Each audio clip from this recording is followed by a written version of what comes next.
ئەستا لە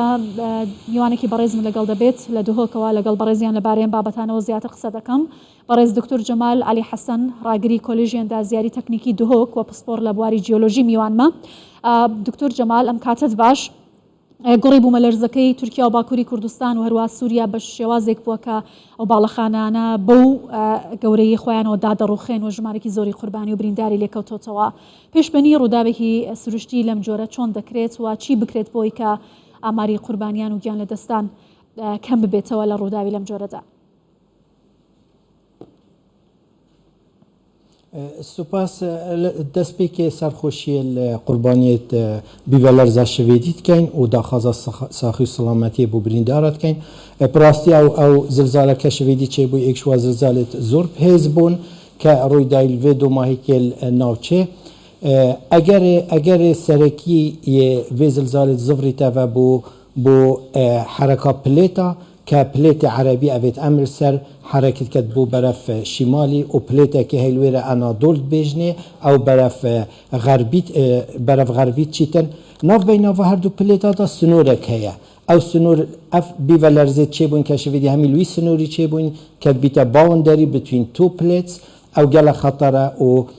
ئەو جۆرێکە کەت بێژنێ سترایک سلیپ. ئایا چۆن دێشێن خۆ پارێزینژوا لێرێ پێتڤە کە هەمی گاڤڵ دەمێ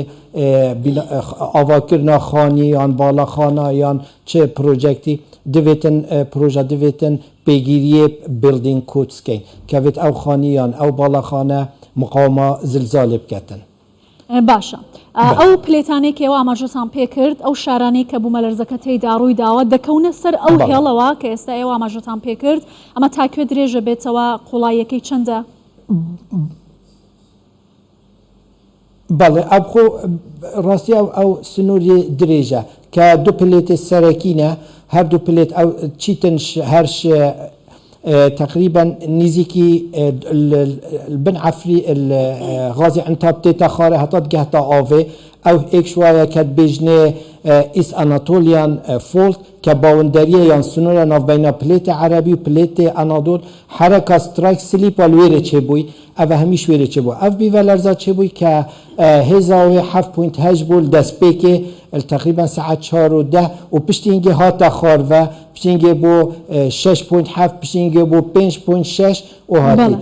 جبرکو کیرات یاویجی نزیک 17.9 کیلومتر بو و زورا بهز بو همی اف دولتت نزیک جی به حسیان هر بگرش عراق و سوریه و اردن و گهشت فلسطین و حتی اسرائیل و قبرس و ترکی جی ایچ اگرت راستی اف زیانه که چه بوی بله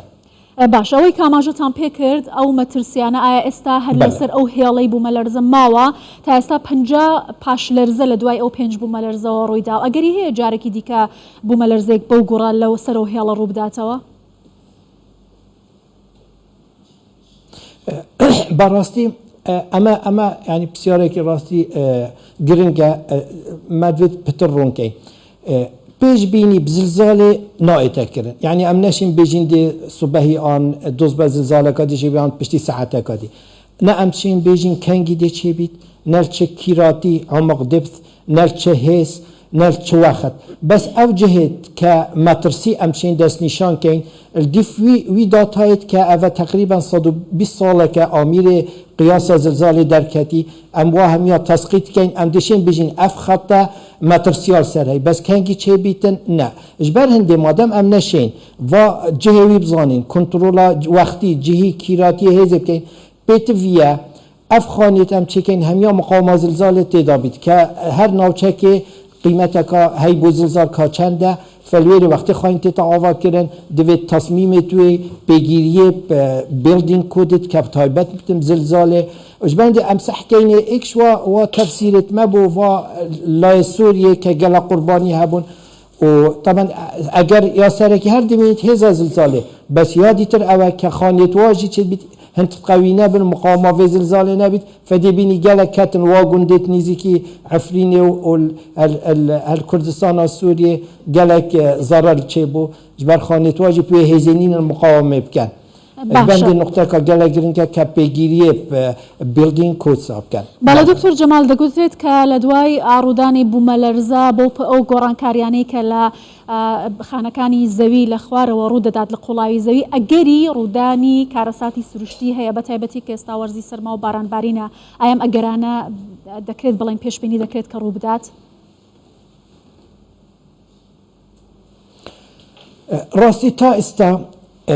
بدرستاهی او آیا که علاقتك هي بين باران وبفرة وزلزال ابخو مفروض علاقتهم قوي نبيج اجبر باران وبفر السنور اتموسفيري تتكرن زلزال السنور كي كسر عردية ام بيجيني ليثوسفير كجزء رقي قشري دقل جبدا فافا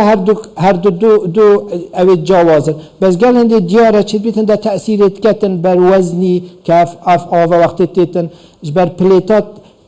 تأثيره تشد بيت يا ديار بيتن كيرات ياوي اف درزت زفرنا بو هر درزبونا عردي الدمي كعرد درزبوي كأنفقافي يلسر حزامكي تبيجني زاغروس كدس بيت كتنش خوشنك سلطنة عمان وتيتن حتى تشيتا اسطنبولي اف همي حزامي زاغروسا اف حزامي تشي بو دو بليتت فيكاتين او خط سلوري ناف بين هر دو بليتا همي قاوا جهه مترسية چونکی سلیپ سر چید بیتن بله کپ سالانه ام 1 سانتیمتر حتی 3 سانتیمتر حرکه پلیت ما برف ترکیت کتن زۆر باشە. اف حرکه وقت کت کو پلیت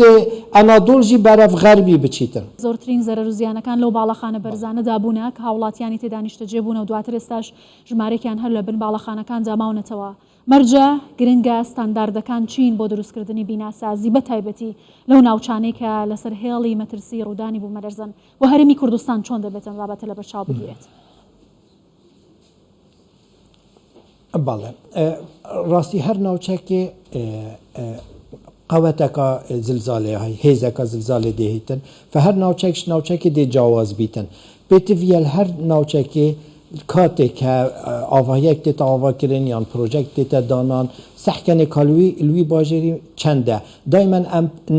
درجه که آن دوا زیده ترجی حسابت کن مثلا الشار دهو که کمترش پینجه بس مفروض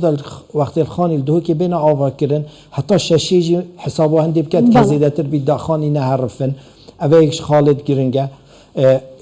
بابته که دیجی گلک مهمت که کردستان ام بالضبط ناكفينا سر خطي كأم بيتشكي ام ديرترينج بهند تأثير زلزالة يسر خطي كباوندري يا سنور ناف بينا بليتا جلا قوية نيزيكي چید بیتن رخی ناف بین سنور عراق و ایران هندجا نزدیکی باوندری بین بس ام دیرترین او هر نوچکا کردستان دیوید حسابا هزکا زلزال بکن و دائما درجه که دواجی زیادتر بورگرن بابته که دیتر که او پیتویا خوب هاراستن یعنی دم زلزال چید بیتن دویز دیتین وقت و جه خود شول که به جهه که نل هر نیزی که عماره که بدن عمودیت کاره به هبن یا جهت مترسی چه جهه که ودر که حتی زلزال تمام بید که زلزال و ارتدادت و همی خلاص بنید پیش زلزال دا ضرر لتنه بیتن یا دا زیاناوی کم بیتن سر حولاتیت من باشە زۆر سپاس بەڕێز دکتۆر جەمال عەلی حەسەن ڕاگری کۆلیژی ئەندازیاری تەکنیکی دهۆک پسپۆر لە باری جیۆلۆجی لە دهۆکەوە لەگەڵ کوردستان 24 بووی سپاس دکتۆر جەمال.